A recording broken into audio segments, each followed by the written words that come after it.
હવે આવતીકાલના બજારની વધારે ચર્ચા કરીશું અને આ માટે આપણી સાથે જોડાઈ રહ્યા છે રિલાયન્સ સિક્યોરિટીઝના વિકાસ છે. વિકાસજી, સ્વાગત છે આપનું સીએનબીસી બજાર પર. અને આપણે જો નિફ્ટીથી શરૂઆત કરીએ, નિફ્ટીમાં આજે પાછી પોઝિટિવિટી પરત ફરતી જોવા મળી છે. 23,700ની ઉપરનું ક્લોઝિંગ આવતું દેખાયું છે. નિફ્ટીની ચાલ હવે આપને કેવી લાગે છે? આગળ નિફ્ટી માટે આપ કઈ રીતની સલાહ આપશો? જોઈએ તો ગઈકાલે જે સેલ ઓફ આવ્યો હતો બહુ જ એક્સ્ટ્રીમ હતો, પણ જે હિસાબે સપોર્ટ લેવલ્સ હોલ્ડ કર્યા છે 23,550, 23,600 ને આજે બી ડિસ્પાઇટ લાર્જર સેલ ઓફ હતું ગઈકાલે, તો આજે બી પ્રીવિયસ ડેના બોટમને હોલ્ડ કરીને રાખીને એક રિકવરી આપણને જોવા મળી છે. તો એક સારી વ્યૂ પોઈન્ટ છે. જે કન્સોલિડેશન ફેઝ થઈ રહ્યું છે લોઅર સપોર્ટ રેન્જની આસપાસ અને હાયર રેઝિસ્ટન્સની આસપાસ, તો એક મૂવ બની શકે, અપમૂવ પોઝિટિવ અપમૂવ આવી શકાય. એટલે 23,500ના સ્ટોપ લોસની સાથે પોઝિટિવ વ્યૂ રાખવાની સલાહ. મે બી હાયર સાઈડમાં 23,850થી 24,000 સુધીનો એક મૂવ આપણે જોઈ શકશું. કેમ કે આપણે જોઈએ તો સાયમલ્ટેનિયસલી નિફ્ટી, બેન્ક નિફ્ટીમાં બંનેમાં આપણે આજે રિકવરી સારી જોવા મળી છે. જે હિસાબે એડવાન્સ ડિક્લાઇન બી પોઝિટિવ છે 3:1માં. તો બ્રોડર બેઝમાં માર્કેટમાં રિકવરી હતી. એટલે 23,500, 550ના સ્ટોપ લોસથી 23,850થી 24,000ના ટાર્ગેટની માટે નિફ્ટીમાં લોન્ચ કરવાની સલાહ રહેશે.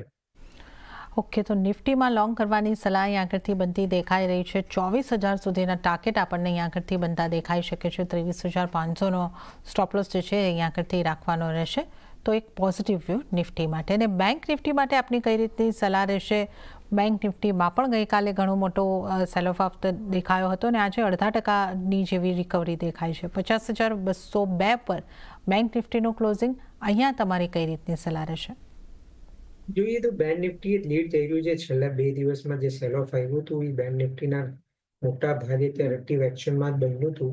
પણ જે હિસાબે આજે બેન્ક નિફ્ટીએ સ્ટ્રેન્થ બતાવી છે, બ્રોડર માર્કેટ્સમાં રિકવરી બતાવી છે. 200 ડે એવરેજનો બ્રીચઆઉટ હતું ગઈકાલે, ક્લોઝ થયું, બટ આજે પાછો હાયર સપોર્ટ લીધો છે.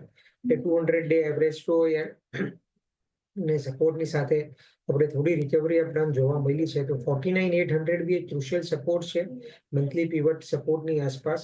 એટલે 49,800ના સ્ટોપ લોસની સાથે બેન્ક નિફ્ટીમાં બી પોઝિટિવ વ્યૂ રાખવાની સલાહ.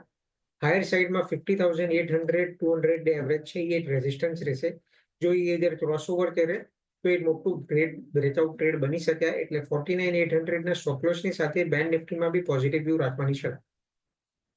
ઓકે, તો 49,800ના સ્ટોપ લોસ સાથે બેંક નિફ્ટીમાં પણ તમે ખરીદારી તરફ રહી શકો છો. 50,800 સુધીના એક ટાર્ગેટ જે છે એ આપણે પહેલાં બનતા જોઈ શકીએ છીએ. એની આગળ પણ મજબૂતી સંભવ લાગી રહી છે. તો આ આપણે અહીં આગળથી ખાસ કરીને વાત કરી નિફ્ટી, બેંક નિફ્ટી પર. વિકાસ જેનો વ્યૂ કઈ રીતનો બની રહ્યો છે, હવે અન્ય નિષ્ણાતની પણ વાત કરી લઈએ. એમની નિફ્ટી માટે કઈ રીતની સલાહ બની રહી છે. હેન્સેક્સ સિક્યોરિટીઝના મહેશ ઓઝાની સલાહ ઉપર નજર કરીએ તો એમણે નિફ્ટીને બાય કરવાની સલાહ આપી છે 23,600થી 23,650ની વચ્ચે. ટાર્ગેટ તેઓ જોઈ રહ્યા છે 23,740નો, ત્યારબાદ 23,800 અને 23,850 સુધીના ટાર્ગેટ તેઓ જોઈ રહ્યા છે.